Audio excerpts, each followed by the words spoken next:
দুনিয়া কিছুই না, কিচ্ছু না দুনিয়া। সকালে আপনি না থাকলে আপনাকে বিকেলেই এরা মাটি দিয়ে আসবে।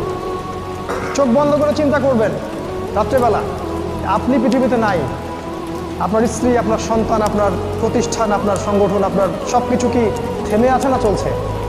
সব চলবে ভাই, কেউ থেমে থাকবে না, শুধু আমরাই থাকবো না। অতএব আমাদের কবরের চিন্তা আমাদেরকে করতে হবে, জ্ঞান অনুযায়ী আমল করি, অবহেলা না করি ইনশাআল্লাহ। 3 নাম্বার, আদর্শ পরিবার গঠন করেন। পরিবারটা হবে ডিনামাইট। রাষ্ট্র বিশ্ব কই যায় যাক, আপনার পরিবার যেন ইসলামের আদর্শের উপর থাকে। কারণ কু আনফুসাকুম ওয়া আহলিকুম নার, নিজে বাঁচো জাহান্নামের আগুন থেকে, পরিবারকে বাঁচাও। আপনার ছেলের ব্যাপারে সচেতন হন, মেয়ের ব্যাপারে সচেতন হন, স্ত্রীর ব্যাপারে সচেতন হন।